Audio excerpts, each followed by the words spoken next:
Yeah, yeah, yeah, yeah, yeah, yeah, yeah. Hey, Jit, I'm right around the corner. I'm finna pull up on you. Your pops want me to drop something off for you. Alright, for sure. Just slide through. I'm already outside.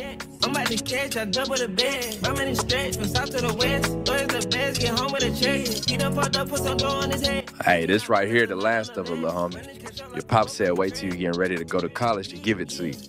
It's a nice little stash. I didn't remember. You just like family to us.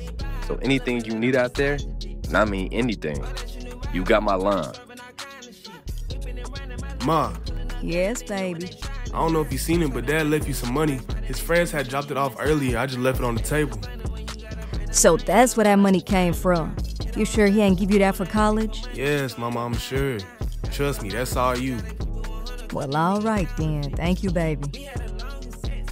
Alright, now look, y'all. I know I just told a lie because that money was definitely for me to go to college with. And as y'all just seen, I gave it all to my mom. Now, I know that was a lot of money to just give away, but once I give y'all my backstory, it'll all make sense. First things first, my name is Sir Keon Langston Jr., and this is the story on how I became a stripper. These people right here are my parents, Tanya Langston and Big Sir Keon Langston. Now, even though that's where we staying at now, I'd be lying if I said I grew up in the hood, cause I grew up living luxury. See, I was already spoiled being the only child, but my dad made it 10 times worse. He was bringing in a whole lot of money, and I didn't know how he was doing it, but to be honest with you, I didn't even care, cause like I said, I was being spoiled. And on my 16th birthday, he came through and got me a Hellcat, but it all went downhill just a few months after my birthday.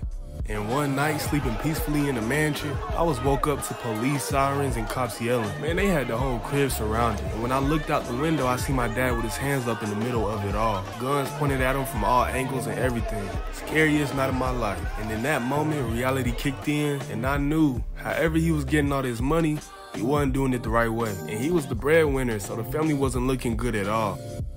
Now, eventually, he ended up pleading guilty to money laundering, and of course, they slapped some years on him. And this was the worst day of my life, seeing the man that raised me go down for a huge crime like this and go to prison. So as y'all could guess, after this whole event, the money started running thin very quick. Now, he did have a good amount of legit money stashed away, which is what y'all saw his homies drop off to me in the beginning of the video, but it wasn't enough to maintain anything nice that we had. So eventually, my mom was forced to work 2 jobs, and we had to move out here to the low-income areas, aka the hood. And seeing my mom struggling to make ends meet had me dedicated to give her back the life that she once had. Now, I was always nice at football without even trying, but I couldn't be lazy no more, so I trained harder than I ever did and kept putting that work in. And before you knew it, by the time I was a senior, I was a 5-star, ranked number 6 in my position, and committed. And I know y'all see the school I decided to commit to, and the reason I chose to go at Arizona State was because coach had already guaranteed me that starter position. Not only was I a starter, but I was the #1 receiver on the roster. So when I seen I had the chance to see a lot of that field as a freshman and be a key part of that offense, I was already sold. And also, being at a school like this, your chances of standing out are pretty fair. So today is my last day in Tampa, and I'm looking forward to going out to Arizona to make a name for myself. So I've been out here for some weeks now, and I can't lie, the college campus is nice. I'm starting to like it here. But if I could change anything, it would definitely be these dorms.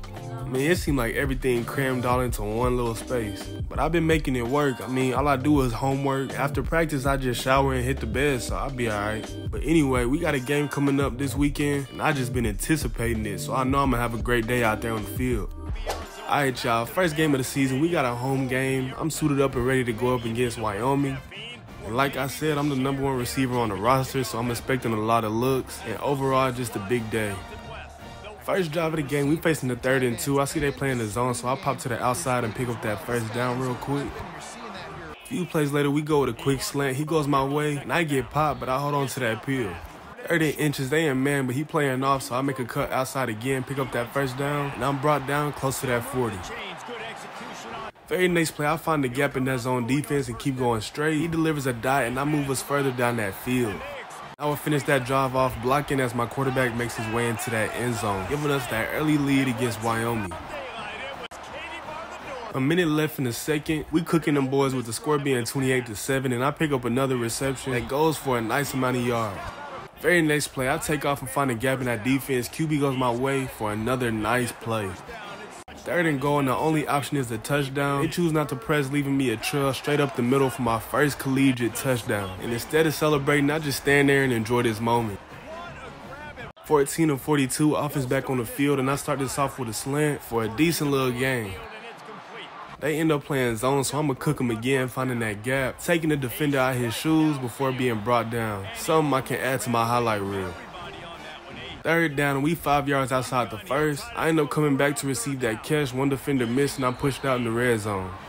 And that will be my first game as a Sun Devil. As y'all can see, we blow them boys out the water with the score being 14 to 54. On my side of things, I feel like I had a pretty decent day, especially for it being a college debut. I finished that game with 10 receptions for 141 yards and 1 touchdown. Not too shabby.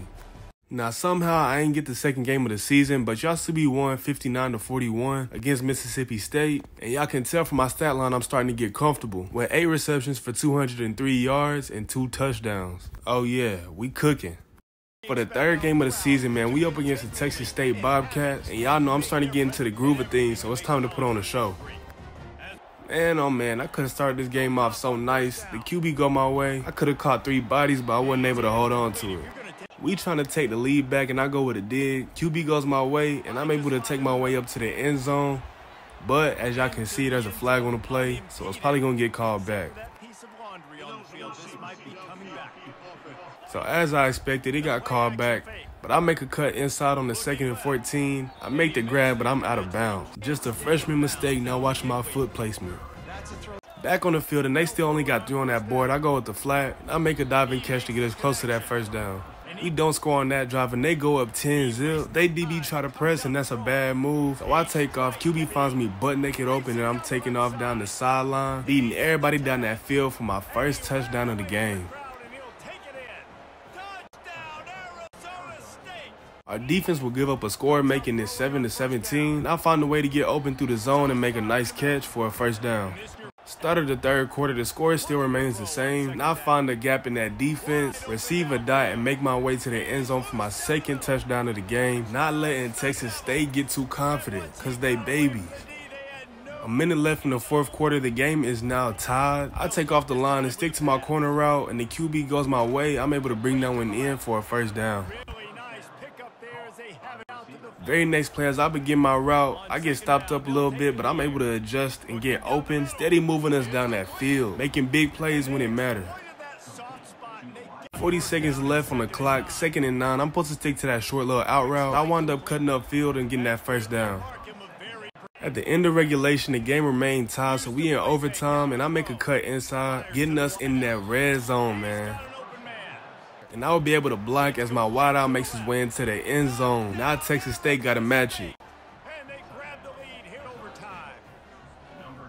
31 to 37.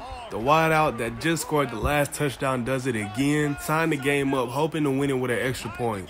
And as I block, man, we end up getting that extra point, making it a ball game. So we take that dub with a very close game against Texas State, with the score being 39 to 37, and continue our win streak to 3-0. I will finish off this game with 8 receptions for 208 receiving yards and 2 touchdowns.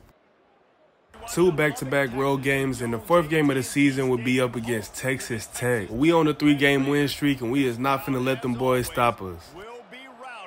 First play of the game, I end up making that same mistake, not paying attention to where my feet are. But it's all good, because on the very next play, I cut in for a slant, he throws my way, and I have nobody to beat downfield. It's just me and a whole lot of green as I make my way to the end zone for my first touchdown of the night. And I'm starting to pick up that same momentum I had in high school.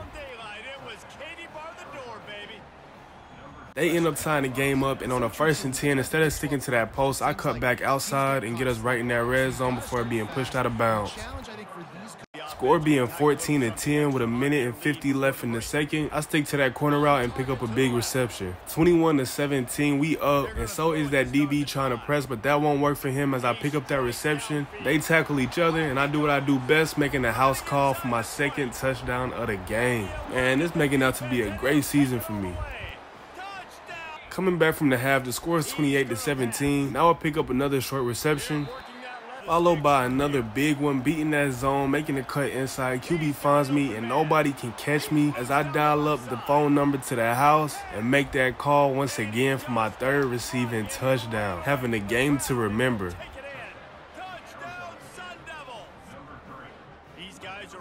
43 seconds left in the fourth. We blowing them boys out and we add on to that, me picking up touchdown number 4 of this game. And this has to be the game where I made a name for myself. So we have no trouble lighting up the scoreboard against Texas Tech, with the score being 56-24. I feel good, the team feeling unstoppable, and I finished this game with 7 receptions for 253 yards and 4 receiving touchdowns. After that game, I ended up receiving the Big 12 Offensive Player of the Week and the National Offensive Player of the Week. This is where I'm going to wrap up the video, man. Hopefully y'all enjoyed my first episode. Be sure to like, subscribe, and comment. And with that being said, I'm going to catch y'all on the next one. Peace. Money, huddle, gotta, cuddle, ladder, order, dollars, quarters, wrist, water, reach, water, bitch, on wanna, come on, holla, hey, I'm a stunner.